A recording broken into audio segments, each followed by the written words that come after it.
नमस्कार, बहुत स्वागत है आपका। आप देख रहे हैं यूपी मांगे उत्तर और मैं हूं आपके साथ मृदुल शर्मा।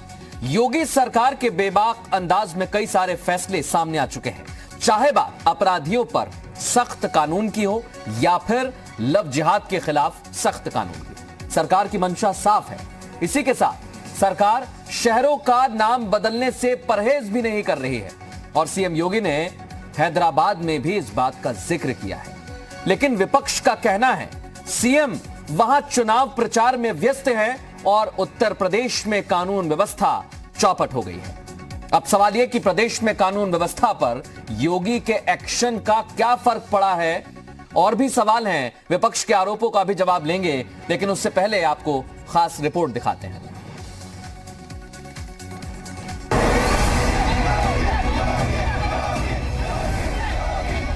हैदराबाद भाग्यनगर हो सकता है, मैंने कहा क्यों नहीं।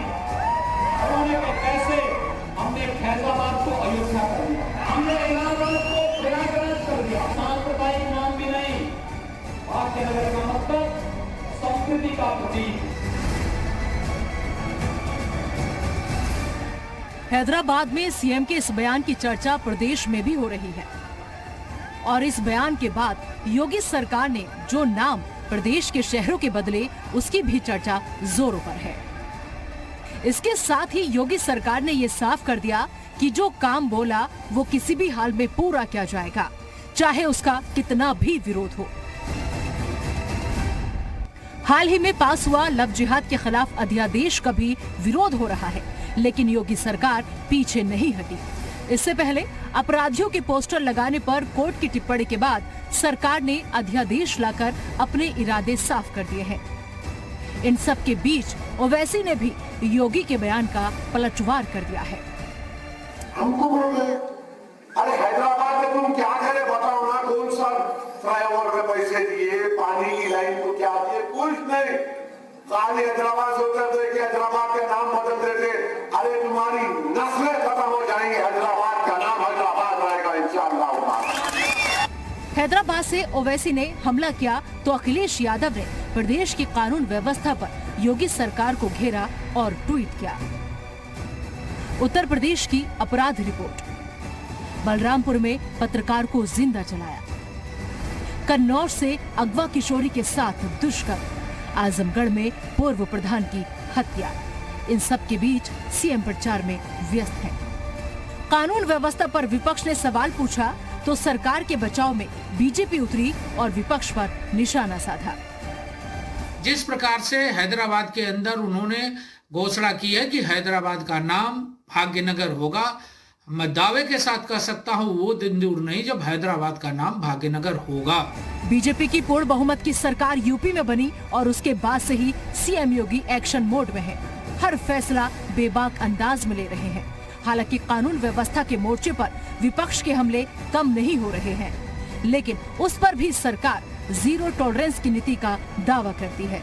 तो सवाल ये है कि सरकार की बेबाक काम वाली नीति कितनी कारगर है। सवाल ये भी कि कानून व्यवस्था पर विपक्ष के आरोपों में कितना दम है। ब्यूरो रिपोर्ट, जी मीडिया।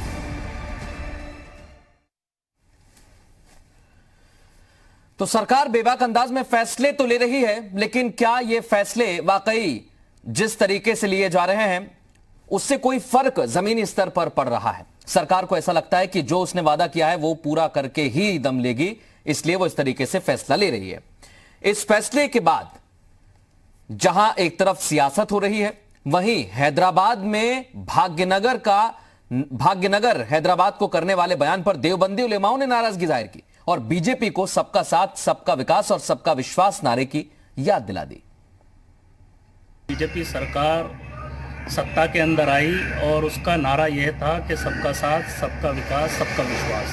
अब बीजेपी सरकार इन नारों को तो पसे पुष्ट डाल दिया है, इन नारों को भूल चुकी है और इन नारों के ऊपर कोई काम नहीं हो रहा। अब सरकार सिर्फ और सिर्फ जो है नाम बदलने की तरफ ध्यान दे रही है। नाम बदलने से सिर्फ नफरत की खाई बढ़ती है और जो है इससे हमारा देश पीछे जा रहा है। और सीधे मेहमानों का रुख करेंगे। तमाम खास मेहमान इस समय हमारे साथ जुड़ गए। नवीन श्रीवास्तव हमारे साथ जुड़ चुके हैं, प्रवक्ता हैं बीजेपी के। मनोज काका इस समय हमारे साथ जुड़ गए, समाजवादी पार्टी का पक्ष रखेंगे। प्रियंका गुप्ता हमारे साथ जुड़ी हुई है, कांग्रेस का पक्ष रखने के लिए मौजूद है। और रज़िक वदूद साहब राजनीतिक विश्लेषक के तौर पर हमारे साथ जुड़ गए। आप सभी का बहुत स्वागत है यूपी मांगे उत्तर में। और पहला सवाल मेरा नवीन जी आपसे ही है। सर, मुख्यमंत्री प्रचार कर रहे हैं हैदराबाद में और समाजवादी पार्टी का कहना है, विपक्ष का कहना है कि यहां पर कानून व्यवस्था खराब है, आप वहां प्रचार कर रहे हैं।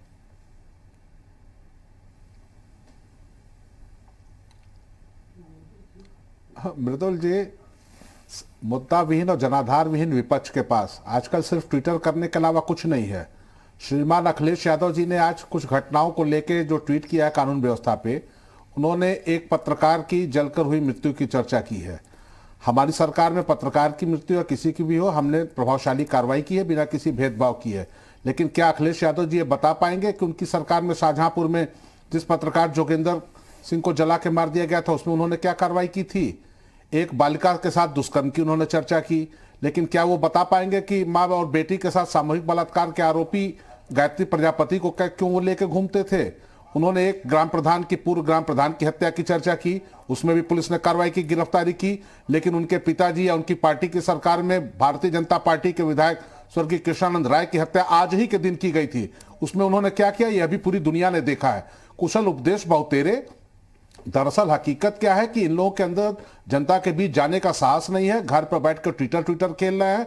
लगातार इनकी हार हो रही है। इनकी जाति, धर्म, पंथ, मजहब, तुष्टीकरण, वंशवाद, परिवारवाद और अपना और अपनों के विकास की राजनीति को भारतीय जनता पार्टी की सबका साथ, सबका विकास और सबका विश्वास की राजनीति ने जो समाप्त कर दिया है, तो ये इस प्रकार के आरोप लगा रहे हैं।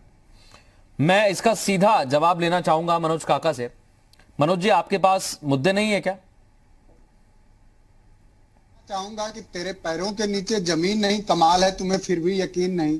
आप अखिलेश यादव पे चले गए, 4 साल आपकी सरकार है।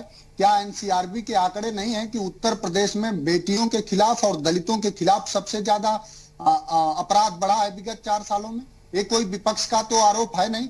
आप हाथरस में क्या कर पाए, आप बलरामपुर में क्या कर पाए? और जो अखिलेश यादव जी ने कहा है उसको आपके भी चैनल ने दिखाया है। क्या ये सच नहीं है कि लोक भवन के सामने, जिसको लोक हित के लिए और जनहित के लिए माननीय अखिलेश यादव जी ने बनाया था, उसी में योगी जी बैठते हैं और उसके ठीक सामने अमेठी के एक बिटिया के साथ, एक बेटी के साथ जब दुराचार हुआ तो उसके सामने आके आत्मदाह कर ली? आपने ये नहीं देखा क्या? आपके को अपने दुष्कर्म और अपने बढ़ते अपराध दिख नहीं रहे हैं, दूसरे पर चले जाते हैं। आपकी जिम्मेदारी नहीं है क्या कि कानून व्यवस्था ठीक हो?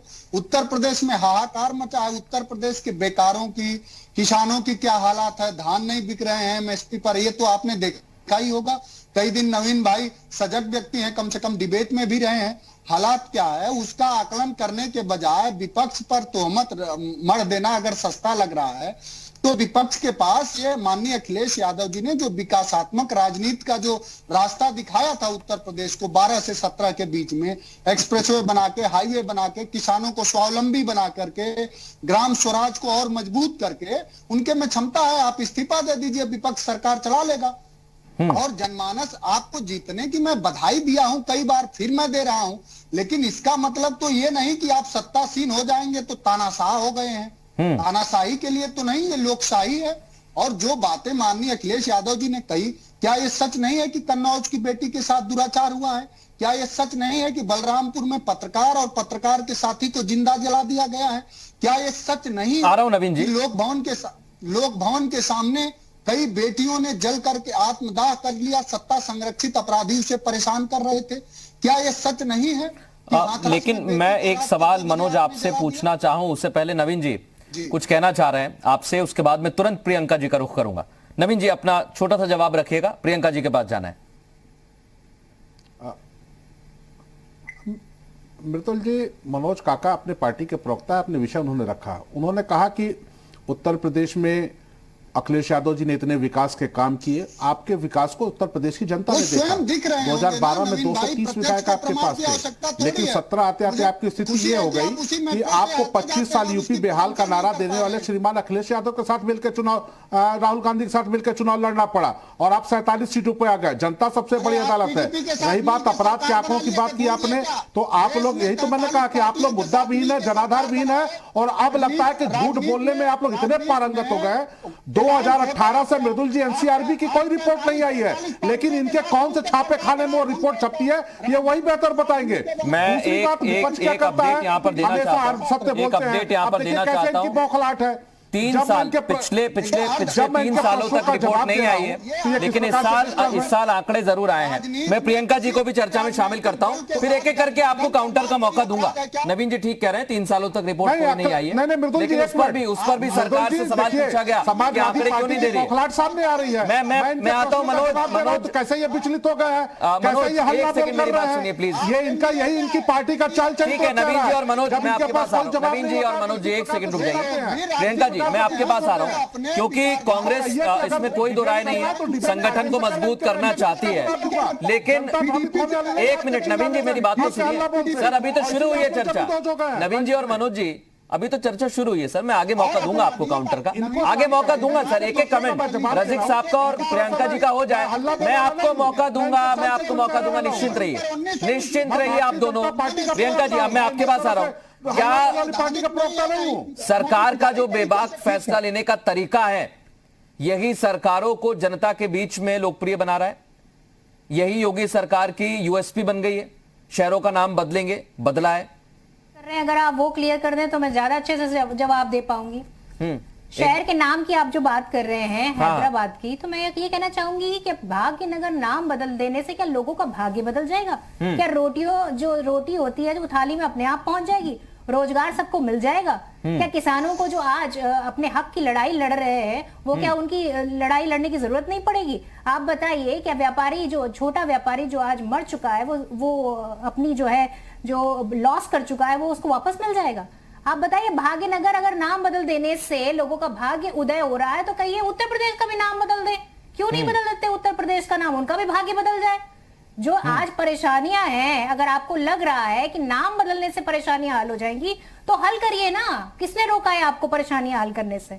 आप देखिए कि एक पत्रकार की हत्या होती है, उसको जला दिया जाता है जिंदा, और आप बैठे हुए हैं यहाँ पे बीजेपी के प्रवक्ता कितनी आसानी से कह रहे हैं कि कोई इससे पहले भी हुए अपराध। अरे आप बताइए, आपके कार्यकाल में कितने पत्रकारों की हत्या होगी? इससे पहले भी रतन सिंह की हत्या हो चुकी है, विक्रम जोशी की हत्या हो चुकी है, और आप इसको नॉर्मल बात दे रहे। और उसके बाद जो कार्यवाही की गई है, जरा उस पर भी उठाकर देख लें कि किस तरह की कार्यवाही की गई है। उसके घर वालों को तक नहीं बुलाया गया उसको जो है अस्पताल में एडमिट करवाने के से पहले। आप देखिए कि किस तरह की कार्रवाइयां हो रही हैं। चाहे हाथरस का केस उठाकर देख लीजिए, किस तरह से उस बेटी की जो है जो मृत्यु के बाद उसको जो अंतिम संस्कार होता है रात में किस तरह से कर दिया जाता है। आप बताइए, आप किस कानून व्यवस्था की बात कर रहे हैं यहाँ पर? आप बताइए कि गाजीपुर में जो है किसान गाजीपुर बॉर्डर पे खड़ा हुआ है और आपके मंत्री क्या कह रहे हैं? मैंने जो सवाल किया था वो उसी लिहाज से किया था। प्रियंका जी, मैंने जो सवाल किया वो उसी लिहाज से किया। फैसला लेना सरकार का काम है, सरकार फैसला ले रही है। एक मिनट प्रियंका जी, मैं बहुत छोटा रखूंगा। प्रियंका जी, मेरा सवाल तो सुनिए आप, उसको गुंडा बोल रहे हैं। मेरा सवाल तो सुनिए आप। मेरा सवाल यही है कि सरकार बेबाकी से फैसले ले रही है, सरकार को चाहे विपक्ष उसका विरोध करें, लेकिन जनता में क्या उस फैसले के बाद उसकी यूएसपी बढ़ रही है? इसलिए सरकारों को उपचुनावों में भी सफलता मिलती है इसी तरीके के फैसले लेने की वजह से। आप समझिए मैं क्या पूछना चाह रहा हूं। देखिए, आप इससे पहले के चुनावों के नतीजे देख लीजिए कि किस तरह से इन्होंने चुनाव के नतीजे जो है अपने फेवर में किए। अब आप इस पहले देखिए कि कितने स्टेट्स में इन्होंने चुनाव हारे और उसके बाद जबरदस्ती वहां पे गवर्नमेंट बनाई। बिहार के चुनाव में भी आप देख लीजिए कि किस तरह से इनको जो है कि बिल्कुल जो अगर साम दाम दंड भेद ना करते तो ये वहां भी नहीं जीत पाते। जिस तरह से इनका जो परसेंटेज वोट घट रहा है उससे साफ पता चलता है कि इनकी जो लोकप्रियता है वो वाकई में घट रही है, क्योंकि लोगों को ये काम नहीं आ रहे। जुमलेबाजी से लोगों का काम नहीं चलेगा। आज महिलाओं की सुरक्षा एक समस्या है। आज जो किसान बॉर्डर पर पड़ा हुआ है दिल्ली पे, वो समस्या है।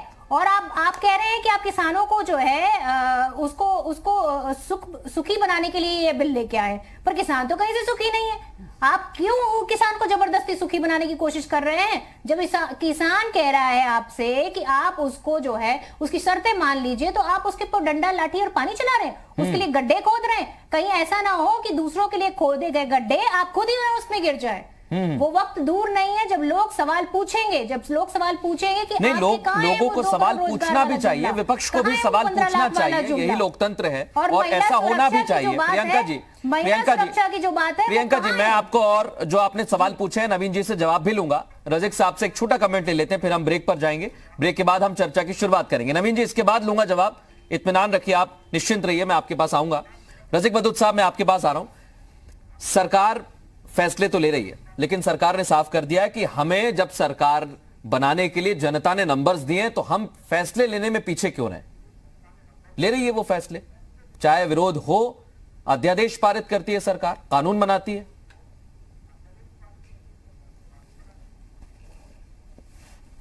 नहीं, सही बात है। देखिए, सरकार के पास बहुमत है और सरकार फैसले ले रही है। माना कि इस वक्त विपक्ष की संख्या विधानसभा में बहुत कम है, लेकिन फिर भी इतनी संख्या है कि वो सरकार को फैसले सही तरीके से लेने या सही फैसले या उन फैसलों का सही क्रियान्वयन करने के लिए मजबूर कर सकती है। विपक्ष उत्तर प्रदेश में बटा हुआ है, उसका लाभ सीधे सीधे सत्ता पक्ष को मिल रहा है। वो अपनी राजनीति कर रहे हैं, आप अपनी राजनीति कर रहे हैं, लेकिन आपकी जो राजनीति है, विपक्ष की जो राजनीति है, उसमें उतनी धार नहीं है। और ये धार की जो कमी है, यही जो है जनाधार सत्ता पक्ष भाजपा का बढ़ा रही है। चाहे कोई भी मुद्दा हो, बहुत से मुद्दे हैं, सही बात है, मुद्दे बहुत है, समस्याएं बहुत है, जनता त्रस्त है। लेकिन उपचुनाव में हमने देखा सब लोग ड्राइंग रूम में बैठ के ट्वीट करते रहे, लेकिन योगी जी और बीजेपी के नेता क्षेत्र में नजर आए, उन्होंने पूरी मेहनत करी। आज हैदराबाद में अगर म्युनिसिपैलिटी का भी चुनाव हो रहा है, नगर लोकल बॉडी का चुनाव हो रहा है, वहां पर नड्डा जी भी पहुंच रहे हैं, योगी जी भी पहुंच रहे हैं। कहां कांग्रेस है, कहां सपा है और कहां दूसरे दल नजर आते हैं। सीधी सी बात है, विपक्ष ने अगर खुला मैदान दे रखा है सत्ता पक्ष को, तो वो क्यों ना अपना जो है तंबू आगे बढ़ाए, अपना क्षेत्र बढ़ाए। अपना आपका कहना है सरकार तो एक तरफ हर एक ऐसा फैसला ले रही है जो लोक हित का भी है और लोक मत का होगा, ये तो हम बाद में बताएंगे, लेकिन ट्वीट करने से विरोध नहीं हो पाएगा, ट्वीट करने से आपको वोट नहीं मिलेंगे। सही बात है बदूत साहब, यही कहना चाह रहे हैं आप? देखिए, यही मैं कह रहा हूं कि देखिए, सरकार के फैसले लोक जनहित में हैं या नहीं है, इसको तो बाद में जनता समझ पाती है। जनता इतनी बुद्धिमान नहीं होती है। लेकिन जो विपक्ष होते हैं वो उस सरकार की जो मकसद होता है, चाहे उसको सामने रखते हैं, जनता के सामने पेश करते हैं, और विपक्ष उसमें नाकाम नजर आ रहा है। जनता जन विरोधी जो नीतियां भी हैं सरकार की, उनको भी ये ठीक से नहीं रख पा रहे जनता के सामने, और नतीजा ये उपचुनाव में विपक्ष को करारी हार मिली। ये इस बात को बताता है।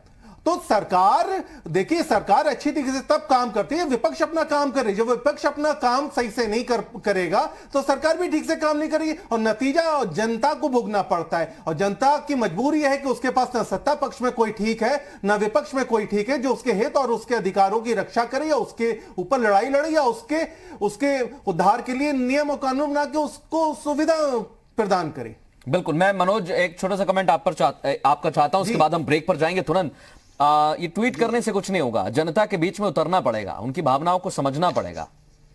देखिए, ये जो आपका सवाल है ये बहुत समाजीन है और इससे हम सहमत हैं, लेकिन आपको बताना ये चाहेंगे कि समाजवादी पार्टी के जो लोग हैं वो लगातार लोगों के बीच में, समाजवादी पार्टी का जो वर्कर है वो लगातार, चाहे वो धान की समस्या रही हो, चाहे उत्तर प्रदेश में बढ़ता अपराध रहा हो, चाहे इंटर्नशिप डॉक्टरों की जो मानदेय सबसे कम दे रही है योगी सरकार, उसका सवाल रहा हो, चाहे बेटियों की सुरक्षा का सवाल आप उठाते हैं मनोज, आप सवाल उठाते हैं, इसमें कोई दो राय नहीं है, आप सवाल उठाते हैं सर।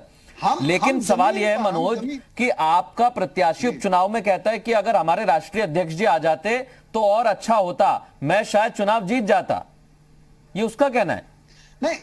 नहीं, राष्ट्रीय अध्यक्ष जी ने अपने लोगों को प्रचार करने के लिए हम लोग और सारे लोग गए थे। राष्ट्रीय अध्यक्ष जी की अगर जहां आवश्यकता हुई लोगों से, लेकिन मनोज, सब्जी में नमक का काम नमक ही करेगा, तो राष्ट्रीय अध्यक्ष का जो कद होता है वो राष्ट्रीय अध्यक्ष के जाने से ही पूरा होगा। सारे अध्यक्ष, हम लोग खुद सारे लोगों ने प्रचार किया और समाजवादी पार्टी ने, लेकिन आपके प्रचार से जीत हासिल नहीं हुई ना मनोज, यही तो है सवाल।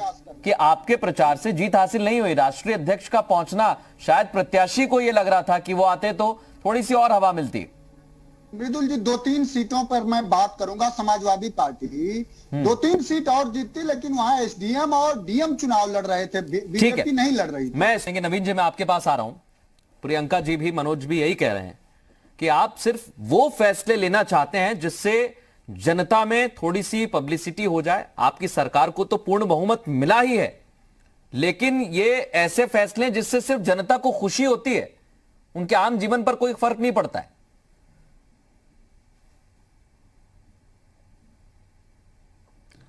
मृदुल जी, देखिए, अभी हमारी प्रियंका जी ने और मनोज जी ने चर्चा की, कानून व्यवस्था की बात की। आप ये बताइए, 10 करोड़ मुस्लिम महिलाओं के ट्रिपल तलाक और हलाला के नाम पर जो उनके ऊपर पारिवारिक अपराध होता था, उसको रोकने के लिए जब हम बिल लाए तो विरोध किसने किया? उत्तर प्रदेश में नवयुवतियों को अपनी पहचान छुपा के जब लोग अपना धर्म परिवर्तन करा रहे थे, निकाह कर रहे थे, जिसकी अंतिम परिणति उनके आत्मदाह से हो रही थी, उनकी हत्या हो रही थी, उसके खिलाफ हम अध्यादेश लाए तो कौन उसका विरोध कर रहा है? संगठित अपराधियों के खिलाफ जब हम कानून कर ले आते हैं, उनके खिलाफ कठोर कार्रवाई करते हैं, उनकी संपत्ति जब्त करते हैं, तो विरोध कौन कर रहा है? यह सबके सामने, जनता इसको जान रही है। दूसरी बात मैं कहना चाहूंगा, मनोज जी ने एनसीआरबी के आंकड़ों पर बात की। देखिए मृदुल जी, आपके और आपके चैनल के माध्यम से मैं पूरे प्रदेश की जनता को बताना चाहता हूं, क्या 23 करोड़ आबादी वाले प्रदेश में होने वाले अपराधों को 2 करोड़ आबादी वाले प्रदेश से तुलना कर सकते हैं? अगर उत्तर प्रदेश में कोई गंभीर अपराध 1000 हो रहा है, तो क्या 2 करोड़ आबादी वाले दिल्ली जहां 700 अपराध हो रहे हैं, उससे आप तुलना कर सकते हैं? अगर आप आबादी के हिसाब से प्रतिशत देखें तो गंभीर अपराधों में उत्तर प्रदेश निचले पायदानों पर है। रही बात महिलाओं के प्रति जो अपराधी हैं, अपराध किए हैं, उनको सजा दिलाने की, उत्तर प्रदेश देश में एक सवाल नवीन जी, एक सवाल है, 60% से नवीन जी, एक सवाल है। उलेमाओं का कहना है, देवबंदी उलेमाओं का, कि आप नाम बदलते हैं तो इलाहाबाद का प्रयागराज करते हैं, फैजाबाद का अयोध्या करते हैं, हैदराबाद का भाग्यनगर करते हैं। आपको कानून लाना होता है तो आप 3 तलाक के लिए ले आते हैं, लव जिहाद के लिए ले आते हैं। देखिए, ये सबका साथ सबका विश्वास कैसा हुआ? मृदुल जी, देखिए, जो आक्रांता विदेशों से आए, मनोज आ रहा हूं, एक सेकंड रुकिए। भारत की सभ्यता और संस्कृति को दबाने के लिए, कुचलने के लिए हमारी प्राचीन शहरों के नाम बदले, और दुर्भाग्य से कि तुष्टीकरण की राजनीति के चलते उत्तर प्रदेश और देश में जिन पार्टियों की सरकारें रही, उन्होंने कभी प्रयास नहीं किया कि हम अपने प्राचीन गौरव वैभव को प्राप्त कराएं।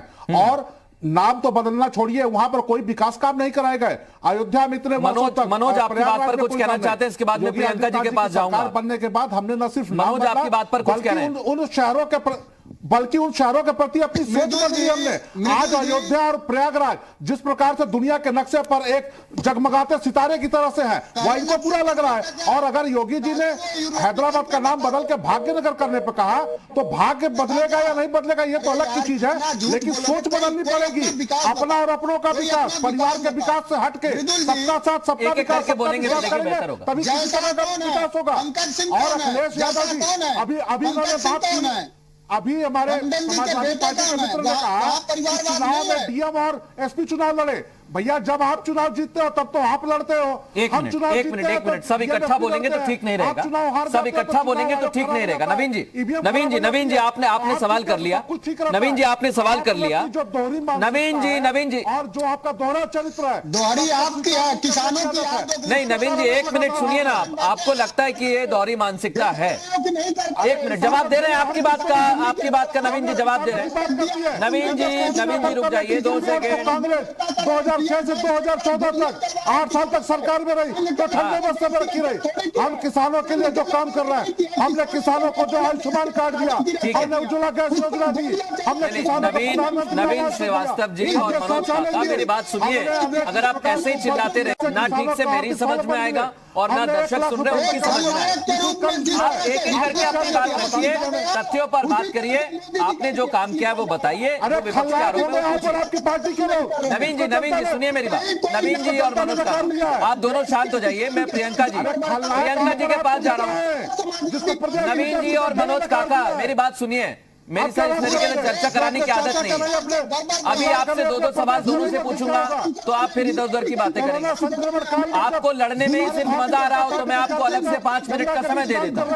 प्रियंका जी, मैं आपके पास आ रहा हूं। सवाल ये कि अगर विपक्ष ट्वीट करेगा या फिर सोशल मीडिया पर राजनीति करेगा तो उसे नंबर्स कैसे मिलेंगे चुनाव में? ये बात आपकी पार्टी के साथ भी लागू होती है। आप मृदुल जी, मैं सबसे पहले ये कहना चाहूंगी कि विपक्ष सिर्फ ट्वीट पे नहीं एक्टिव है, ट्वीट पर भी एक्टिव है, लेकिन उसके साथ में अगर जब किसानों का मुद्दा उठ रहा है तो किसानों के साथ खड़ा हुआ है। आज आप देखिए कि जो लाल बहादुर शास्त्री जी का जो नारा था, जय जवान जय किसान, आज वो नारा बदल गया है। बीजेपी का जो नारा है वो जय अंबानी, जय अडानी और साथ में जय उद्योगपति है। आप देखिए किस तरह से ये उद्योगपतियों का एक के बाद एक समर्थन करते चले जा रहे हैं, परंतु ऐसे लोग उस आंदोलन में जो कर रहे हैं कि हमने इंदिरा को ठोक दिया, अब मोदी को ठोक देंगे, ये बताए कि कौन गुंडा बताते हैं, इन्हें शर्म आनी चाहिए और इन्हें माफी मांगनी चाहिए। खालिस्तानी है कि इन्हें माफी मांगनी चाहिए कि इनके मंत्री जो है किसान को गुंडा बताते हैं। ये किसान ही है जिसके दम पर आज यहाँ बैठे हुए हैं, ये किसान ही है जिसके दम पर आप यहाँ बैठे हुए हैं। आप किसान की आय दुगना करने की बात कर रहे थे, आप किसान की आय दुगना करने की बात कर रहे थे, बताइए कितनी आय आपने दुगनी करी है? एक सेकंड मेरी बात, मनोज मनोज मनोज मनोज मनोज मेरी बात सुनिए, मनोज मेरी बात सुनिए। अगर आपको सभी के बीच में बोलना है, एक मिनट नवीन जी मेरी बात सुनिए। नवीन जी ये बात आप पर भी लागू होती है। नवीन जी अगर कोई बात कह रहा है कुछ, सर कम से कम मैं तो सुनूं, मैं तो काउंटर के लिए अपनी लोगों की बात सुन सकता हूं। आपकी पार्टी, प्रियंका जी की पार्टी, मनोज क्या सोचते हैं, कम से कम मैं तो सुन लूं, मैं उसके बाद सवाल कर लूंगा। आपको मैं मौका दूंगा जवाब का, आप निश्चिंत रहिए, समय मिलेगा पूरा। प्रियंका जी अपनी बात कंप्लीट करें। आज जो देश का किसान है वो यहाँ पर दिल्ली बॉर्डर पर लड़ रहा है, और आप देखिए उसका बेटा जो जवान है वो वहां पर कश्मीर के बॉर्डर पे जो है वो शहीद हो गया है। ये उस किसान को गुंडा बता रहे हैं, इनके मंत्री उस किसान को गुंडा बताते हैं, और योगी जी ये कहते हैं कि जो किसान का आंदोलन है उससे तो कोरोना फैलेगा, पर हैदराबाद में जो चुनावी रैली होगी उससे कोरोना नहीं, वहां कोरोना वैक्सीन मिल रही थी। आप जवाब दीजिए इस बात का। प्रियंका आप कैसे जस्टिफाई कर रहे हैं कि किसान का आंदोलन जो हो रहा है वो तो कोरोना फैला रहा है? प्रियंका जी लेकिन एक सवाल जो सब जगह पूछा जा रहा है, प्रियंका जी जो सब जगह पूछा जा रहा है, कृषि कानून का जब जिक्र आता है तो हम 2 से 3 महीने पहले जाते तब भी ऐसा प्रदर्शन हुआ।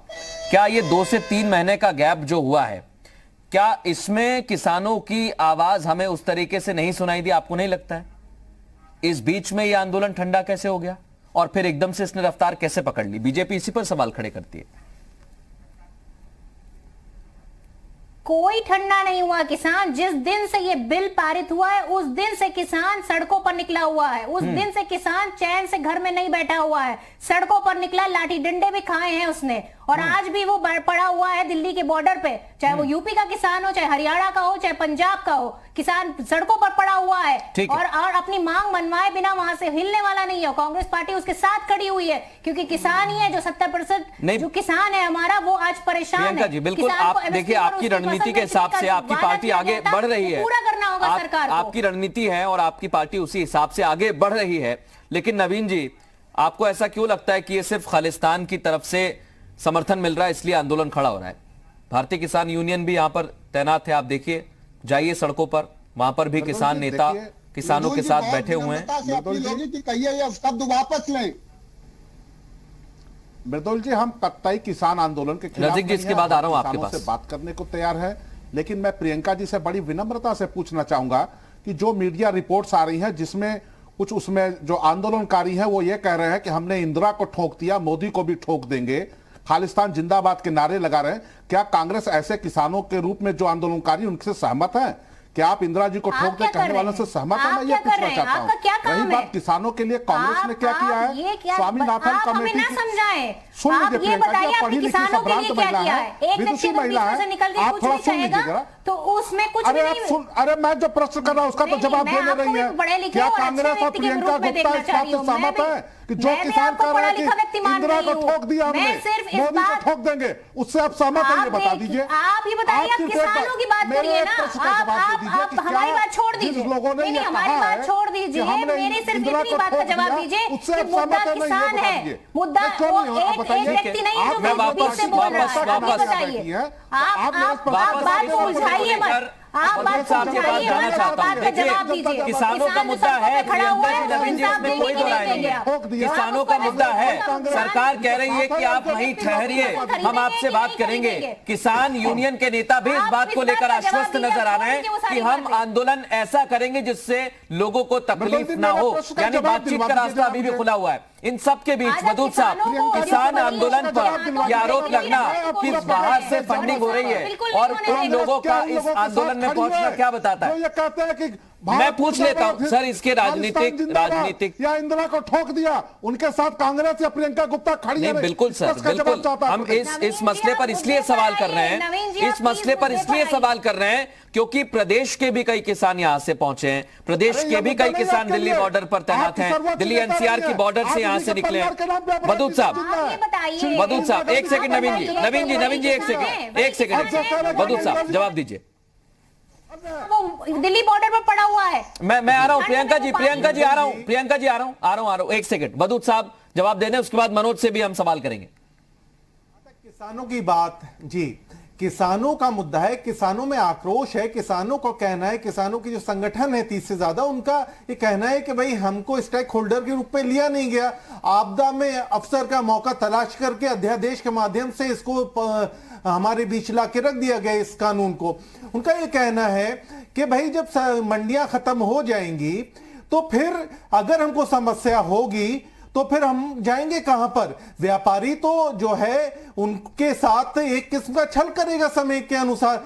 अब बात यह कि जब डिपेंड व्यापारियों के ऊपर हो जाएंगे, बड़े बड़े उद्योगपतियों के ऊपर डिपेंड हो जाएगा खरीद के लिए किसान, और उसके बाद बड़े बड़े उद्योगपति अपने हिसाब से रेट तय करेंगे। किसान ये कह रहा है कि भाई हमको मिनिमम जो एमएसपी है, एमएसपी को आप गारंटेड कर दीजिए, चाहे खरीदे मंडी, चाहे खरीदे सरकारी एजेंसी, चाहे खरीदे कोई उद्योगपति, कोई दिक्कत नहीं है, सरकार को कर देना चाहिए। लेकिन अब सरकार उनको नहीं सुन रही है। सरकार उनसे कह रही है कि भाई ये जो कानून है ये सही है, आप जो है इसको मान लीजिए। ठीक है, समय गुजरा, कोरोना काल आ गया, लॉकडाउन का एकदम से पीक चला, उसके बाद जो है चुनाव दौर चला गया, उनको मीडिया में भी कोई खास तवज्जो नहीं मिली। उसके बाद उन्होंने कहा कि भाई हम जब तक सड़कों पे नहीं आएंगे, दिल्ली कूच नहीं करेंगे, हमें कोई सुनेगा नहीं। वही हुआ, दिल्ली कूच किया तो सब एकदम से मीडिया में आने लग गए, मुद्दा खड़ा हो गया, उन्होंने दिल्ली बॉर्डर पे आके बिल्कुल हंगामा काट रखा है। अब जो है गृह मंत्री जी कह रहे हैं कि आप जाकर के जो है एक जो उन्होंने जगह बनाई है बुराड़ी, वहां पर आप इकट्ठे होइए और वहां पर आप इकट्ठे होंगे तभी हम आके आपसे बात करेंगे। और उससे पहले नरेंद्र सिंह तोमर जो कृषि मंत्री हैं वो कहते हैं कि हम 3 तारीख के बाद, 3 दिसंबर के बाद बात करेंगे। किसान कह रहे हैं 27 तारीख को कि हमसे बात कर लो, वो 27 को नहीं, उससे कह रहे हैं आप 5 दिन के बाद हमसे मिलिए। तो ये बताइए, देश का किसान 5 दिन 6 दिन इंतजार करेगा सड़कों पे खड़े होकर के केंद्रीय नेतृत्व का, केंद्र सरकार के नेतृत्व का अपनी समस्याओं को निराकरण के लिए? क्या जनता के द्वारा चुनी गई, जनता के सरोकार को तय करने वाली सरकार और देश लेकिन की एक बात है वदूद साहब, मैं एक सवाल आपसे भी है सर, भाजपा सरकार इस मसले को लेकर जब कृषि मंत्री सकती थी कि हम तुरंत जाकर के ये सवाल एक और पूछा जा रहा है कि जब कृषि मंत्री ने आज से 3 महीने पहले भी स्थिति को स्पष्ट किया, कानून को स्पष्ट किया गया और यह कहा जा रहा है सरकार की तरफ से कि एमएसपी को नहीं खत्म किया जाएगा, ये बार बार कहा जा रहा है सर, तो क्या आपको लगता है कि जब बीजेपी कहती है कि ये फंडिंग की जा रही है बाहर से या खालिस्तान का कनेक्शन इस पूरे प्रदर्शन पर सामने आता है, तो ये आंदोलन भी कहीं ना कहीं कमजोर पड़ता दिख जाता है फिर? इसलिए इस तरीके की तस्वीरें भी वहां से सामने आई है, बयान भी सामने आ गए। 2 बातें आपने पूछी है।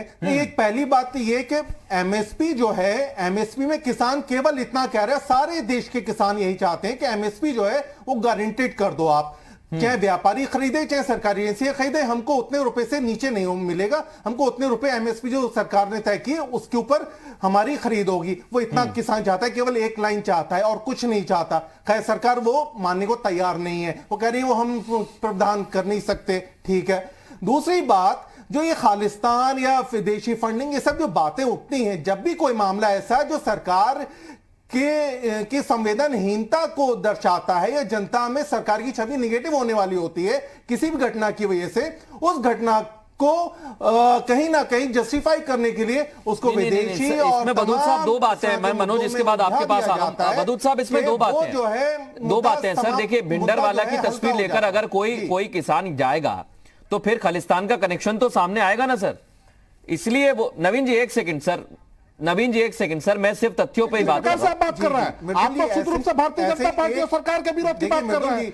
आप तो किसान की बात कर रहे हैं, असली मुद्दे की बात कर रहे हैं। आप राजनीतिक विशेषज्ञ के बजाय कुछ दूसरा नाम रख लीजिए। नहीं सर एक मिनट नवीन जी, आपके कहने से बदूद साहब बात करेंगे।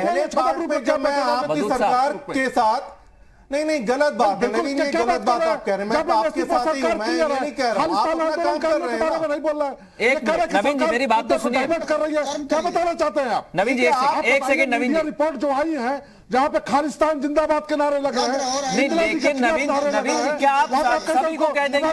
सभी पर थोड़ी ना आप इल्जाम लगा सकते हैं, सभी पर थोड़ी ना आप इल्जाम लगा सकते हैं। मैं वही कहना चाह रहा हूँ प्रियंका जी, मैं वही कहना चाह रहा हूँ कि अगर 100 में से 5 लोग ऐसे पहुंच भी गए तो क्या 95 लोगों को आप गलत साबित कर देंगे? क्या आप गलत साबित कर देंगे? नहीं फिर आप नवीन जी मुझे एक बात बताइए। नवीन जी फिर गृह मंत्री ये क्यों कह रहे हैं कि हम बातचीत के लिए तैयार हैं? क्या वो उन किसानों से बातचीत के लिए तैयार हैं? नाराजिक बदूद के पास है, हम तो किसान से बात करने को तैयार हैं। इसलिए मैं कह रहा हूं नवीन जी, अगर कोई 5 व्यक्ति अराजक तत्व वहां पर पहुंचा है तो उसकी भी चर्चा होनी चाहिए। मनोज कुछ कहना चाह रहे हैं? जी कहिए अब सुन रहा हूं मैं आपको। पहले आवाज नहीं आ रही थी, अब कहिए मनोज। एक सेकंड नवीन जी, मैं ये कह रहा हूं, आ रहा हूं बदूद साहब, कि आपने किसानों के खिलाफ इतना बड़ा बिल ला दिया, अध्यादेश ला दिया, कानून बना दिया। आपसे एक भी किसान ने कहा कि आप हमारी एमएसपी खत्म कर दीजिए। आप सिर्फ उद्योगपतियों का हित कैसे हो, खेती भी उद्योगपतियों और साम्राज्यवादियों के चंगुल में कैसे चली जाए, अडानी का बोर्ड गरीब गांव किसान के खेत पर कैसे लग जाए, इसके बेचैनी में आपने किसानों के खिलाफ बिल जो ला दिया। अगर किसान आपसे बात करना चाह रहा है और आपके पास गृह मंत्रालय है, आपके पास आईबी है, उसमें अगर एक भी खालिस्तानी है तो हम आपके साथ हैं। पूरे देश का विपक्ष है, उसको कड़ी से कड़ी सजा दीजिए, लेकिन देश के किसानों को खालिस्तानी कह देना, ये आपका भाषाई मर्यादा, जो भाषाई स्तर है आपका कितना गिर गया है।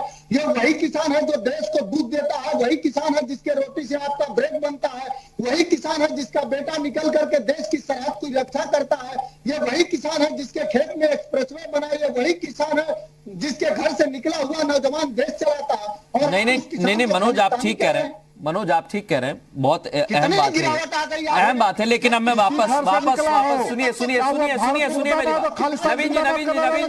नवीन जी मैं एक और सवाल आपसे करना चाहता हूँ। मेरा सवाल कानून व्यवस्था को लेकर है, क्योंकि किसानों पर तो हम पहले भी चर्चा कर चुके हैं। सर किसानों पर चर्चा लगातार की जा रही है, लेकिन ये जो चर्चा है इसमें एक बहुत अहम सवाल यह है कि आप जो बेबाकी से फैसले ले रहे हैं नवीन जी, फिर मैं आपसे पूछना चाहता हूं, ये फैसले सिर्फ और सिर्फ जनता की तालियों के लिए लिए जा रहे हैं या भाषणों में इस बात का जिक्र इसलिए किया जा रहा है? चाहे हैदराबाद में आप ले लीजिए, अगर मुख्यमंत्री भाषण में इसका जिक्र कर रहे हैं तो इसके पीछे की वजह क्या जनता की तालियां ही हैं?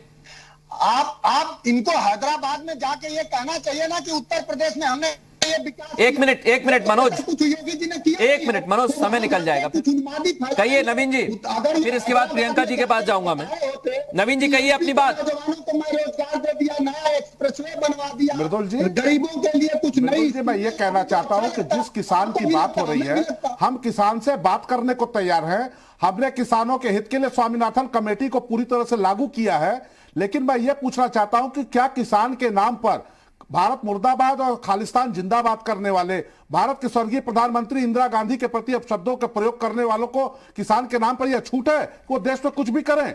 रही दूसरी बात मुख्यमंत्री योगी आदित्यनाथ जी की, उन्होंने जो भाग्यनगर नाम बदलने के लिए कहा है, तो जिस प्रकार से उत्तर प्रदेश में फैजाबाद का नाम बदल के अयोध्या, इलाहाबाद का नाम बदल के प्रयागराज किया और वहां अरबों खरबों की जो विकास की योजनाएं हमारी सरकार ने चलाई है, हमें यह उम्मीद है कि जिस प्रकार से हैदराबाद में भी हम सरकार में आएंगे, हम ताकत में आएंगे, तो हैदराबाद का न सिर्फ नाम बदलेंगे बल्कि हैदराबाद के प्रति सोच बदलेंगे, हैदराबाद का विकास बदलेंगे, हैदराबाद के लोगों के भाग्य को भी बदलेंगे। मैं एक छोटा सवाल प्रियंका जी से भी करना चाहता हूं। प्रियंका जी, जिस प्रकार से बिना बीजेपी ने साफ कर दिया कि हम तो ऐसे फैसले लेते रहेंगे, जीत पर प्रश्न उठाते और हैं, इसी फैसले के लिए हमने जनता से वादा किया और वो निभा रहे हैं। जो भारतीय जनता पार्टी की नीतियों का समर्थन उत्तर प्रदेश में किए थे, जो स्मार्ट सिटी की बात कही थी वो कब पूरी करेंगे? गड्ढे बनने की बात कही थी वो कब पूरे करेंगे? आपने जो रोजगार की बात कही थी वो कब पूरी करेंगे? आपने कहा था कि इन्वेस्टर समिट आएगी, कितने इन्वेस्टर समिट के जो है लोगों को नौकरियां मिली, लोगों को कितना इन्वेस्टमेंट आया? आपने तो बातें बड़ी बड़ी करी थी। आपने तो कहा था कि किसानों का जो है कर्ज माफ करेंगे, उसके बाद आपने ये भी कहा किसानों को आय भी दुगनी करेंगे, तो क्यों नहीं किया? आपको तो कुछ जानकारी नहीं है। नवीन जी, वैसे तो आप सरकारें बदलते थे, विधायकों को भी अपनी पार्टी में ले लेते हैं, आप प्रवक्ताओं को भी ले रहे क्या? नवीन जी, विधायकों को तो आप पार्टी में ले ही रहे हैं, क्या प्रवक्ताओं को भी ले रहे हैं? नवीन जी, प्रवक्ताओं को भी पार्टी में लेने का इरादा है क्या? बोल दे नवीन जी, प्रवक्ताओं को भी पार्टी में लेने का इरादा है क्या? आप लोग जब बिना मुद्दे के नवीन जी, मेरे सवाल का जवाब तो दीजिए। नवीन जी, मेरे सवाल का जवाब तो दीजिए। आप विधायकों को तो अपनी पार्टी में ले आते हैं, क्या प्रवक्ताओं को भी लेने का इरादा है? आप मुद्दे पर बात कर लीजिए। नहीं, हमारा तो स्वागत है। जो नवीन जी, ये जो व्यक्ति परिवारवादी ना हो, जातिवादी ना हो, उसका भारतीय जनता पार्टी में स्वागत है। हम तो स्वागत करेंगे, कोई समझदार व्यक्ति नहीं, लेकिन स्वागत करिए सर, मेरा स्वागत करिए चैनल पर। आप किसी भी दल के प्रवक्ता के नाते बैठे, ठीक। मैं एक आखिरी कमेंट लेना चाहता हूं वदूद साहब, ये मुख्यमंत्री का जो एक्शन है, क्या वाकई जो फैसले सरकार ले रही है इसका मैसेज जनता में जा रहा है, संदेश जा रहा है, इससे फर्क पड़ रहा है? आने वाले चुनावों में भी फर्क पड़ेगा जो बेबाकी से फैसले ले रही है सरकार? देखिए मृदुल जी, प्रतीकात्मक राजनीति जो है वो पूरे उफान पे है इस वक्त प्रदेश में, बल्कि देश में, और उसका श्रेय बीजेपी को जाता है। और प्रतीकात्मक राजनीति से जो चीजें, जो समाज में जो भी मैसेज देना होता है ये दे देते हैं, उसका इनको लाभ मिल जाता है। अब बात जहां तक अभी ये भाग्य नगर की बात हो रही है, हैदराबाद के नाम बदल, अभी चुनाव वहां पर है म्युनिसिपैलिटी का, लोकल बॉडी का। हैदराबाद का क्या नाम बदलना वहां के मेयर के हाथ में होगा? नहीं होगा। तो वहां पर इस तरह का बात कहने का क्या औचित्य है? अब चूंकि पता है ना कि पब्लिक को इतनी समझ नहीं है, या पब्लिक बेवकूफ है, या पब्लिक उस झांसे में आ जाती है। असल दोष सारा का सारा पब्लिक का है, जो इसको नहीं समझ पाती कि कौन सा दल, चाहे सत्ता पक्ष हो चाहे विपक्ष हो, वो जो बात कह रहा है, जो वादे कर रहा है, क्या वो लेकिन वदूद साहब, तो मुझे लगता है कि जनता बहुत समझदार है और समझदारी के साथ ही वो आने वाले चुनावों में जब भी होंगे उसके बाद फैसला लेगी। बहुत शुक्रिया। आप चारों मेहमानों का वक्त थोड़ा सा कम है, नवीन जी नहीं आ पाऊंगा। बहुत शुक्रिया चर्चा में शामिल होने के लिए।